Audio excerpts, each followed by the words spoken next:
Hi, I'm Tim. Welcome to our channel and thanks for logging on. If you enjoy these videos, do me a favor and subscribe to our YouTube channel right here at Watchbox Reviews. I'd really appreciate it, and I promise to update daily. If you love this watch, you can see it and you can purchase it on our website, thewatchbox.com. And today we are discussing a lovely post-2017 dial and case Audemars Piguet Royal Oak Chronograph, reference 26331OR. It is a lovely 41mm case that, quite frankly, wears far larger than that. On my 16cm circumference wrist, you can see the case is as broad as any Royal Oak. Think of it as more of a 42 to 43 round watch, and you have the general idea.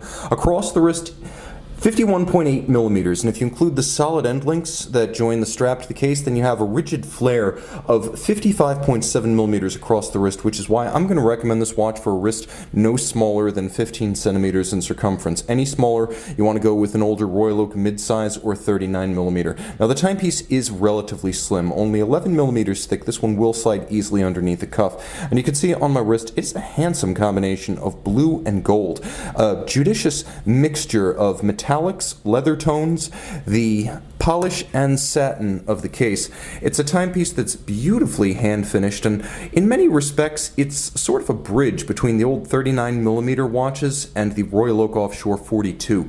You will note though that there is no Royal Oak Offshore hornback alligator leather. We have a standard large rectangular scale alligator leather in dark blue, not quite navy, it's more of a cobalt blue with a folded edge, a monotone stitch. You can see that the strap is joined to the case by screws.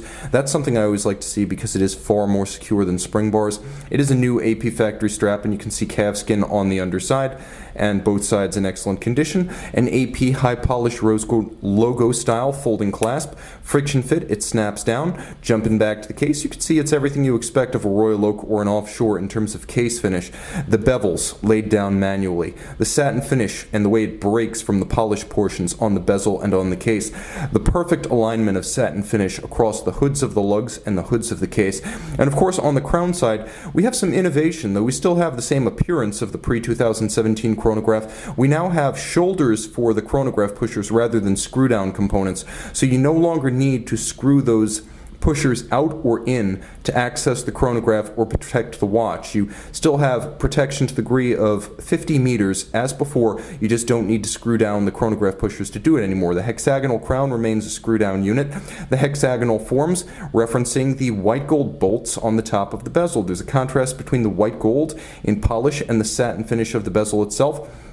The dial, a lovely galvanized blue. This is a color generally reserved for AP boutiques and flagship vendors, and it's achieved by first cutting the Grande Tapisserie on a pantograph machine, a 19th century mimicry engine that's basically a lathe, taking a large template that looks just like the dial and then transcribing the exact hobnail and texture right down to the miniature, which is the dial blank that's later galvanized blue to become what you see here. Lovely metallic rose gold subregisters. The changes for 2017 were many in detail, but the big changes writ large were the modifications to emphasize chronograph hours and chronograph minutes while minimizing the constant seconds down at 6 o'clock. All applique rose gold indices, rose gold hands, and rose gold AP logo. I love the skeletonized counterweight, the bob style counterweight to the needle seconds hand. Underneath the solid gold caseback, Audemars Piguet caliber 2385. What is it? Well, it's a Frederic Piguet 1185, also known as manufacture Blancpain. It's a movement that historically was used by the Royal Oak Chronograph and still is, as well as many Blancpain,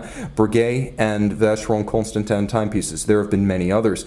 It's a fine, thin, integrated automatic chronograph caliber, 37 joules, 40-hour power reserve, unidirectional winding with a beat rate of 21,600 vibrations per hour. It features both a vertical clutch and a column wheel, so the actuation of the chronograph is crisp under the finger. You can hear it, you can feel it in person, and then you can see that the engagement of the seconds hand features no jump or stagger. Plus, due to the fact that there is no additional play in the vertical clutch, you can leave the chronograph running full-time if you so choose. Adjusted in 5 positions, one of the highest standards of regulation you'll see in the watch industry. It's also a finely finished movement, so take my word, though you can't see it, the movement finish in this watch is excellent. It features a quick set for the date, though not hacking seconds, and that's pretty much the only refinement that the 1185 lacks. The 40-hour automatic being slim enough to give this watch its lithe profile. It's slender enough to fit underneath any cuff, but as a Royal Oak, it is a sports watch. This is a watch that dresses up and dresses down quite nicely. You can see it and you can make it yours on the Watchbox. Audemars Piguet Royal Oak Chronograph by night.